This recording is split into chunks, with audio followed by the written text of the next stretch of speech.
Welcome to Inspire Me with Jay. This is a podcast to inspire, uplift, show forth the love of God, and help usher in the spiritual awakening. Please like, subscribe to this channel, and share everywhere. Thank you. Welcome to Inspire Me with Jay. My name is Jay Spillers, your host, and I have Yvonne today as a guest. Yvonne, how are you? I'm doing great. How are you doing today? I'm doing good. So, why don't you tell the audience a little bit about yourself? Okay. I'm Yvonne Morgan. I'm originally was born in Belfast, Northern Ireland. Have a couple of kids, four as a matter of fact, and five grandkids now. And retired from the business world. I was an accountant for many years and got into mission work and writing. The writing I started doing about 7 years ago. So just be encouraged. It's never too late to start new things. How long did you live in Belfast? I was a year when we immigrated from there, and then we were in Canada, Toronto area for 11 years before I finally made it to the U.S. So, you don't really have any background with Oth- Belfast. Other than I spent all my summers there all my life, because that's where all the grandparents, aunt and uncles all were over there. So that was where my summers were. In fact, my husband's been probably 10 or 15 times, and my kids have been that many times. We go back frequently to see the family. But I think a lot of people, when they think of Belfast, Ireland, they remember the conflicts between Protestants and Catholics, and I don't know, maybe that doesn't go on anymore because as it got more peaceful It it's lately. got it's gotten better, but yeah, growing up we saw a lot of that. I've seen quite a few bombings in my lifetime, so hopefully no more. So, how did you get into your ministry work? Because I think you said about 1997, your son passed away, and that's sort of Yeah, what motivated you to go into ministry type work. yeah. It's actually was 1993. He was born and passed away when he was just 9 days old, and then an opportunity came about in 1997 for me to go on a mission trip, and I kind of thought, well, this would be a very neat kind of little personal memorial to my son because it was going to be working with underprivileged children. So I thought, you know what, I might go do this and maybe feel somewhat better with everything that happened. And here we are 30 years later, and we're still helping underprivileged children. I have a charity that we work with orphans in Myanmar, Nepal, India, and Pakistan. And so that kind of opened the door for doing that kind of work.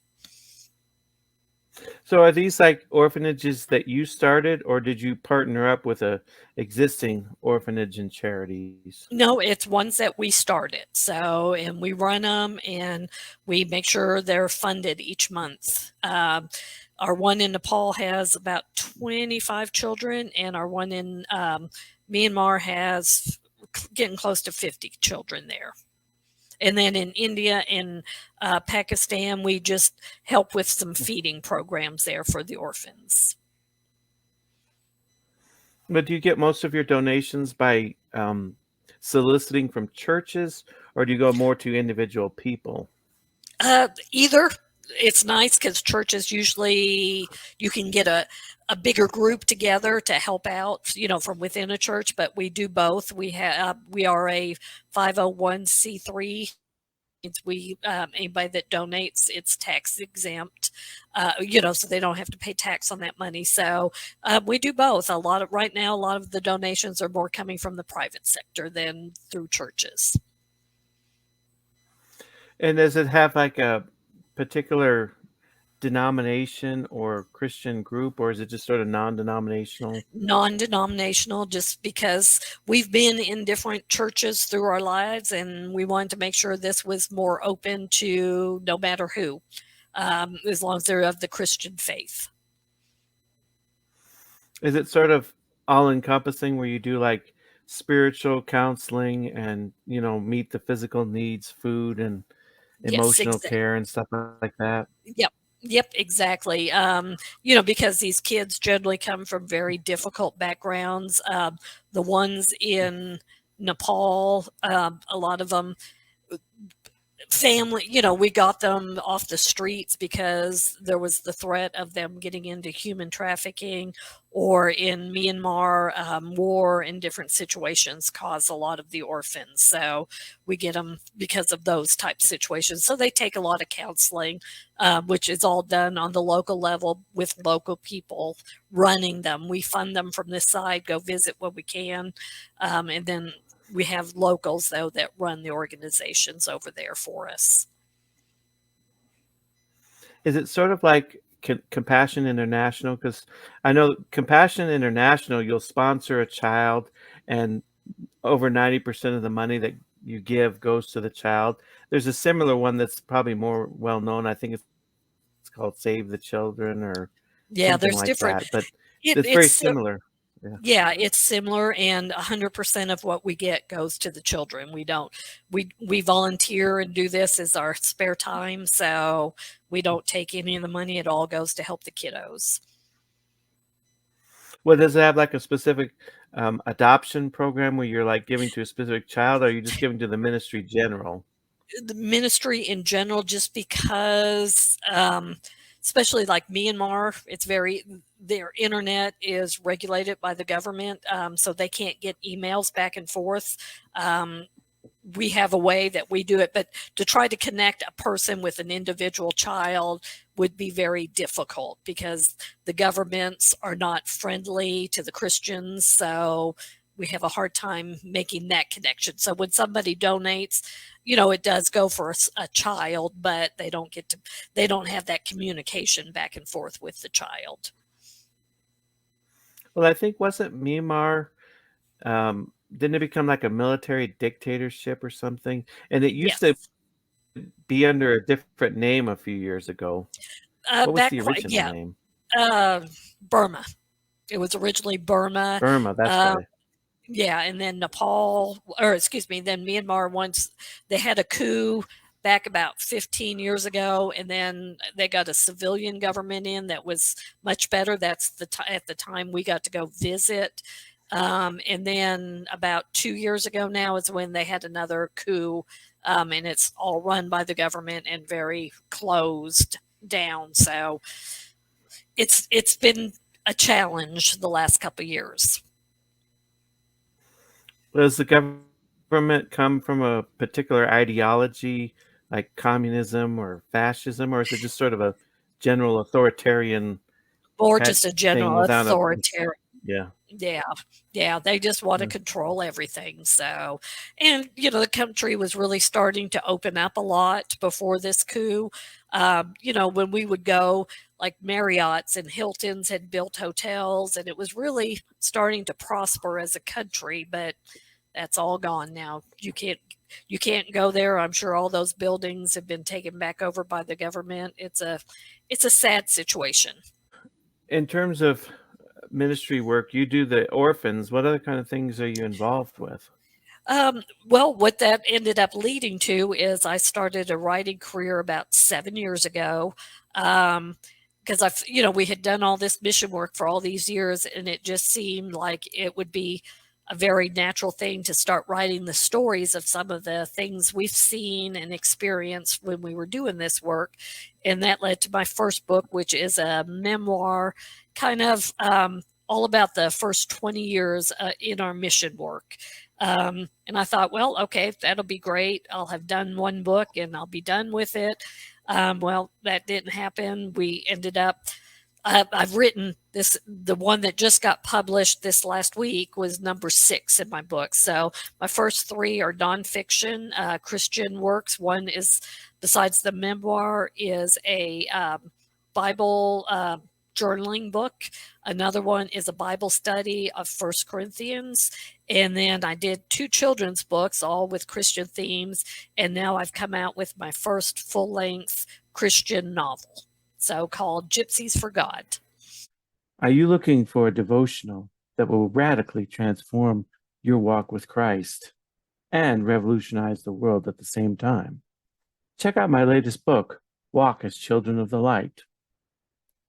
This book focuses on everything you need to be fully equipped and discipled in Christ: prayer, meditation, scripture, love, gratitude, and much, much more. Available on Amazon, 5-star rating. Children's book's called? My children's one, my first one was The Sad Little Wildflower.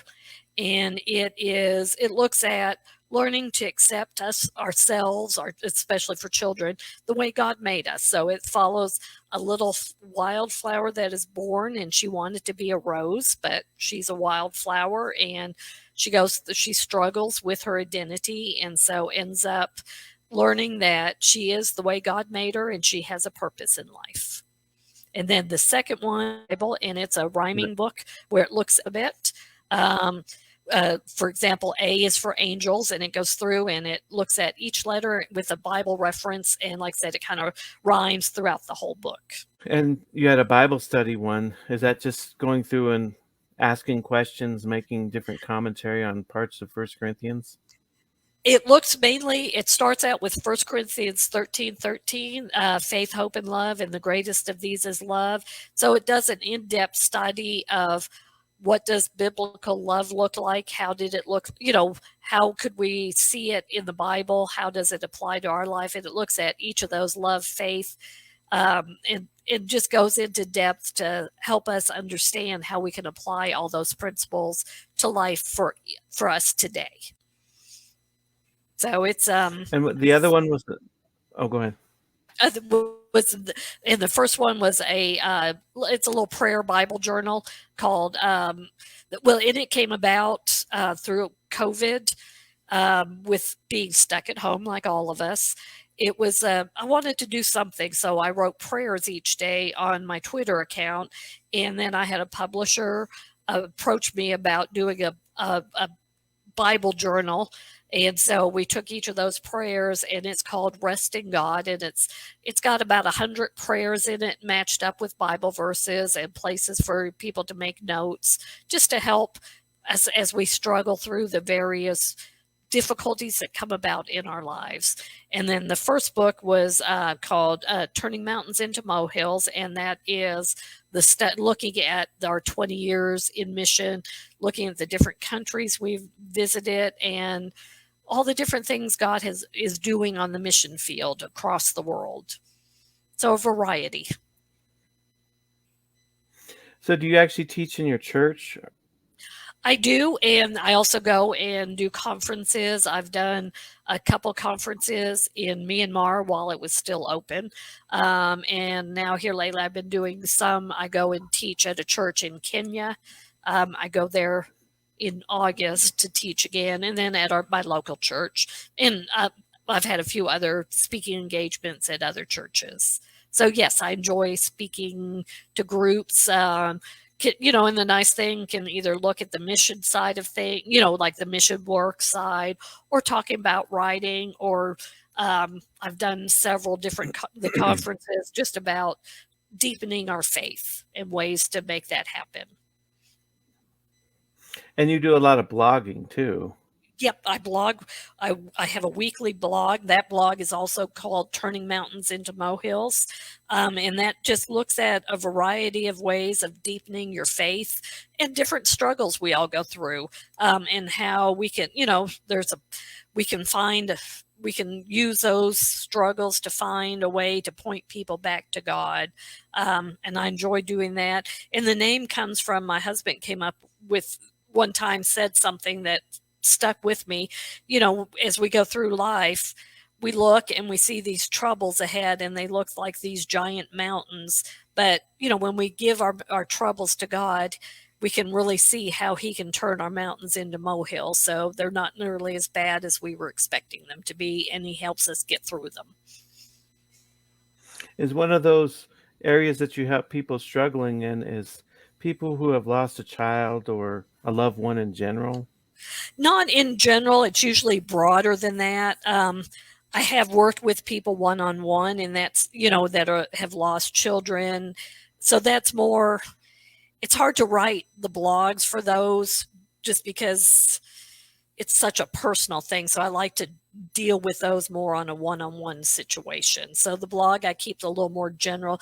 I've got one coming out tomorrow, and it takes the story of Job in the Bible and how, and it does talk about the loss of my son in that one. And it talks about how when we face those major crises, we can either run to God or run away from God. And using Job as an underlying example, Job lost everything in the world and never turned away from God and kept focused on God. And that's how we get through those troubles. So it deals more with the general issues that can come up in life. And how we can deal with those and try, and I'm always available. I put on the end of each blog, if somebody needs prayer or needs some help in a specific area, they can contact me and we can work with those situations. I think you'd mentioned that prayer is central to what you do and that you found power in prayer. Yes, very much so. I can't imagine getting through a day without connecting with God. I try to start almost every day. Some days things get a little crazy. I don't get started right. But, if I don't start my day with prayer, I notice by the end of the day, things generally don't go as well as when I do start them with the prayer, because each day is a gift from God. And, I talk to Him. I've used the example over my life. God, nothing we need or want in life is too small for God to deal with. And people laugh. I love being out in nature. I love seeing wildlife in nature. And so I've learned, we'll go places like, what, Lord, it'd be really cool to see a bear off in the distance. I don't want it real close, and when you give even those little things to God, how often He honors them and says, okay, and we'll be somewhere. And it's like, look, there's a bear off over there. We saw them when we were up in Glacier, quite a few. And so God enjoys us, that relationship, having that deep relationship with us. And He also loves to do those little things for us. Sometimes, the big things He has a different purpose for, but when it's a little thing, He really can show up and just let you know, hey, I'm here. You love seeing the eagles. Here's an eagle for you to see. And it just kind of always reminds me those little touch points that He's there and He's listening. And so I think that's a critical part of our faith, is just to keep that connection going. So all throughout the days, it's like, before I came on here today, Lord, just let this go where you want it to go and give me the right words. Had somebody, the other day call me about an issue they were having, stopped and prayed with them. So it's just a normal part of my day. Just, I even get sometimes, it's like, okay, Lord, it's really bad weather today. It'd be nice to get a close-up parking spot, but also understand that sometimes just because I don't get the answer I'm looking for doesn't mean God isn't there. So prayer is just keeping that line of communication open always. Well, when people come to you and say, I'm feeling kind of distant from God and I'm kind of going through a lot of issues right now, besides prayer, what kind of things do you do to encourage them to connect to God? A lot of times I have done a lot of Bible study, so we'll go back to, okay, depending on what the struggle is, to what part of the Bible, we're, try to find them some verses. Obviously, as you said, pray with them. If it's a serious enough situation, I will try to connect them with a professional, because, if somebody is looking at self-harm, I'm not going to try to tackle that. I did go through many years of training to be a Stevens minister, which through different churches, you learn how to talk with people. And a lot of times when somebody's struggling, they just need somebody to sit and listen. And that's usually very easy to do, where you just listen and let them talk, answer questions with them, and let them explain how they're feeling without the judgment or trying to say, hey, that's not the right way to feel, because you can't change how somebody's feeling and what they're going through. We lost a child, and I've had friends who've lost dogs, and it's like, oh, well, I'm so sad, but your loss was much worse. It's like, no, if you've lost a puppy and that's weighing on your heart and causing you all kinds of grief, that's something you need to work through and deal with. So there's no such thing as not helping somebody, and just sitting down and talking and listening and trying to say the right encouragement. Make sure they, if we get done, that it's not just here's what I think and give you this advice and then I'm done, try to keep up, touch base with them and just make sure they're on the right path to getting to where they need to be in whatever they're experiencing. So is a Stevens minister kind of like a biblical counselor? Yeah. Yep. We go through, it's usually a 2-year training program on just how to listen, how to, and when to say, what, this is a bigger issue than what I can handle. But, just learning to sit and talk and follow up. And a lot of it is learning to listen without interrupting, and letting the person talk and then, offering it advice if they need that. Sometimes they don't. Sometimes it is just a listening or giving them Bible studies, Bible references, Bible verses to keep saying to themselves and being there to follow up.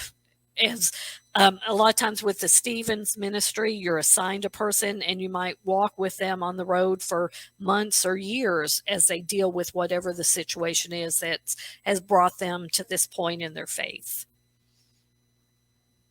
So that's a pretty extensive program where you go for 2 years. Yeah, it is. It is. We want to make sure that we're not just, you don't want to ever complicate somebody's problem. So the whole purpose is to make sure we know what we're doing and what we can do and what we can't do. Because like I said, especially if somebody is looking at self-harm, that's not, they need a professional at that point. And there's nothing wrong with that. And you also do a podcast, don't you? No, I have not started one yet. I've been on several different ones, but no, I do not have my own. So are you thinking of doing one in the future? I don't know. I know lots of people that do them and I've participated in them, but it's one of those, I don't know. I pray about it and give it to the Lord and see where he leads. What's the thing you like to do most in your ministry? Is it writing? Right. Well, it's interacting with other people. When we're on the mission field, when we travel for missions, getting to know people, especially in other cultures. I love learning about people and meeting people where they are and just understanding everything that people have going on in their lives. When we're in Kenya in August, we'll spend time with a lot of the locals, and if we're together, I'm going to ask a lot of questions and learn about, tell me about your culture. Tell me what life is like for a Kenyan person, for a Kenyan Christian, for a Kenyan woman. And so and a lot of that comes through in my writing. I try to incorporate a lot of what I've learned about people into my writing. My newest book, A Gypsy for God, she goes to a lot of these countries, and what I've learned, I've put in, and so that try to teach other people about, life is, once you're outside the U.S., life is very different. And so just trying to make people understand that just because somebody's different than you doesn't mean anything's bad, and we can learn a lot from each other. Do you like fiction or nonfiction better? Because I've written only nonfiction. Is it you use your fiction to just write kind of the same teachings? It's just more in a fictional way? No, fiction was much harder because all my first ones were nonfiction, and I find that's a lot easier. I wanted to, because with fiction, you have to make sure you define what the scene is. And it took a lot of work. It took a lot more editing. I got a lot of comments from the different editors that, yeah, you need a lot of work. And we got it where it was much better and I understand it more, but it was a big transition, which I did not expect. So if you're ever going to write fiction, just know it is very different. So do you write for a particular publisher, or it sounds like you're not self-published? No, I'm not. My fiction work is through Elk Lake Publishing, which is a national firm. My children's books and my memoir was from a local. I live here in Oklahoma, and it was with a local publishing company here in Oklahoma for the rest of my works. So, but I got this opportunity to do this. I attend each year. The last couple of years, I attend a big Christian writers conference called Blue Ridge Christian Writers Conference, and I connected with Elk Lake through there. They liked my idea of this book for my fiction work and picked it up. So if I do any more fiction writing, that's who I'll use for that. So, in terms of writing, is your books in most bookstores, or is it mostly online in terms of where people can purchase it? Some are. We're hoping the getting nonfiction into bookstores is difficult. So they're on Amazon and Barnes and Noble. I have on my website. You can connect to each of my. It directs you to like the Amazon, and you can buy them there. So we're trying with the Gypsies for God to get that into a little more bookstores themselves, but they're all available to purchase the hard copies online, either through the publisher, through Amazon or Barnes and Noble. So any of your big retailers carry them online. Bookstores now, a lot of them have downsized, so they don't. Your big name, your multi-million dollar publisher authors are all in the bookstore. Just getting an actual book in there, even if it's well read, it's just gotten a lot harder over the years. So Amazon's and the online world is a better place to find most books for your smaller authors like myself.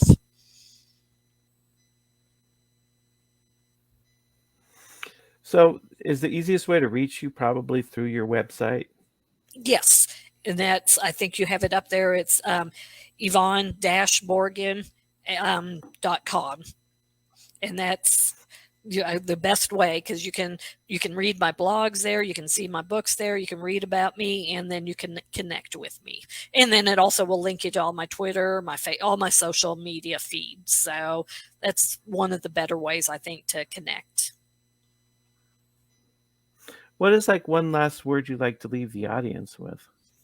Never give up on your dreams. I had done some writing when I was in junior high school, and kind of life got busy and never thought about it. And then here I am, I'm now 61. And like I said, I've been writing for about 7 years. Never thought I'd have a writing career because I'd been an accountant all my life. And, when you trust God and listen to where he takes you, he'll take you all kinds of places. And if you never give up on your dreams, he'll help you get there. Yeah, well, thanks for coming on today. It was a pleasure to have you. Well, thanks. I've enjoyed it. It was nice meeting with you, Jay. Have you ever wondered whether the Bible was compatible with a near-death experience? In my book, Heaven's Truth, the parallels between the Bible and the near-death experience, your faith will be strengthened while you support this channel. In Heaven's Truth, you will learn about near-death experiences and other similar experiences in the Bible.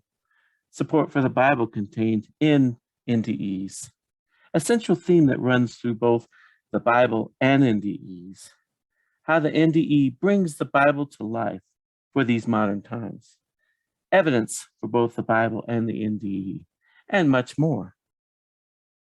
Great book. Spillers does an excellent job weaving the relationship between NDEs and the scriptures. 5 stars on Amazon, available on Amazon.